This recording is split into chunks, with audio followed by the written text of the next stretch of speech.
வாழ்வில் வார்த்தை ஊழியங்கள் வழங்கும் இன்றைக்கான இறை வார்த்தை. கர்த்தரின் பந்தியில் வா சகோதரா, கர்த்தரின் பந்தியில் வா, கர்த்தரின் பந்தியில் வா. நம்ம எல்லோருக்குமே மிகவும் பிடித்த ஒரு கீர்த்தனை பாடல். எப்பொழுதுமே பாடல்கள் தானாக உருவாவதில்லை. ஒவ்வொரு பாடலுக்கும் ஒரு பின்னணி உண்டு. அன்பானவர்களே, நமக்கு பிடித்த இந்த பாடலுடைய பின்னணியை இன்றைக்கு நாம் அறிந்து கொள்ளுவோம். திருவிருந்து ஆராதனைக்கு விசுவாசிகளை அறைகூவி அழைக்கின்ற இனிய பாடல் இது.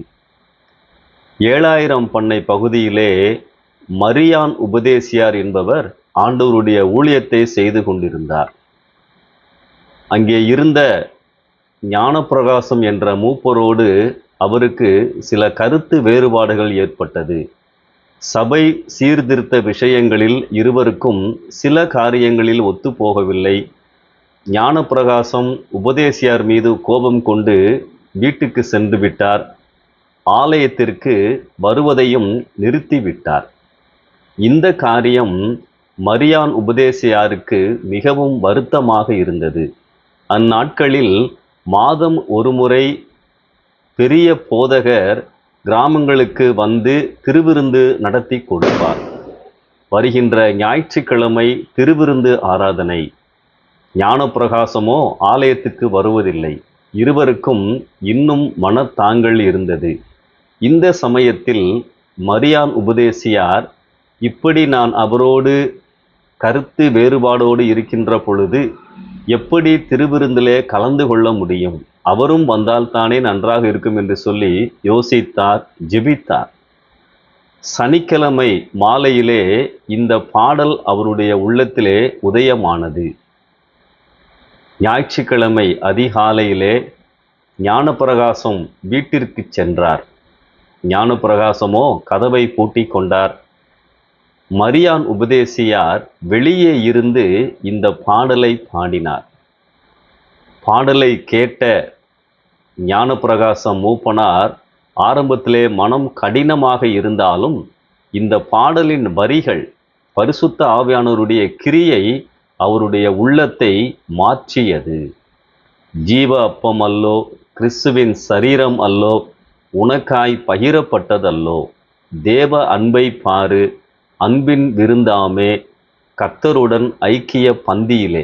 இந்த வரிகளெல்லாம் ஞானப்பிரகாசத்தினுடைய இதயத்தை அசைத்தன. வெளியே ஓடி வந்தார். இருவரும் கட்டி அணைத்து ஒப்புரவானார்கள். அன்பானவர்களே, இந்த பின்னணியில்தான் இந்த பாடல் இயற்றப்பட்டது.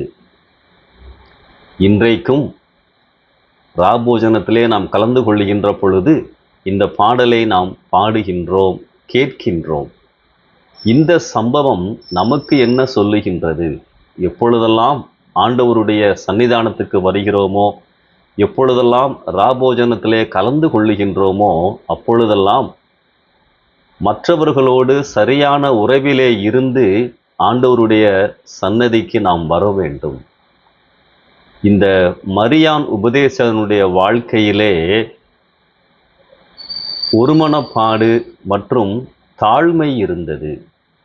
சந்தோஷமாக அன்றைக்கு இருவரும் ராபோஜன பந்தியிலே பங்கு பெற்றார்கள். அன்பானவர்களே, நம்முடைய வாழ்க்கையிலும் யாரோடாவது மனத்தாங்கல் இருக்கும் என்று சொன்னால் ஒப்புரவாகி சமாதானத்தோடு ஆண்டவருடைய பந்தியிலே நாம் பங்கு பெறுவோம். அப்படி நாம் பங்கு பெறுகின்ற பொழுது ஆண்டவருடைய பூரண சமாதானத்தையும் பலனையும் நாம் பெற்றுக்கொள்ள முடியும். இந்த மரியான் உபதேசியார் சுமார் 20 கீர்த்தனை பாடல்கள் எழுதியிருப்பதாக சொல்லப்படுகின்றது. சுந்தர பரம மைந்தன் என்ற பாடலையும் இவர்தான் இயற்றினார். இந்த பாடலை பாடும் பொழுதெல்லாம் இவருடைய ஊழியத்தை நாம் நினைவு கூறுவோம். எப்படி ஆண்டவருடைய சன்னிதானத்திலே வர வேண்டும் என்பதையும் நினைத்து கொள்ளுவோம். நேற்று உங்களை நடத்தின ஆண்டவர் இன்றைக்கும் உங்களை நடத்துவாராக, தேவைகளை சந்திப்பாராக. நம்பிக்கையோடு இந்த நாளை ஆரம்பியுங்கள். ஆமென்.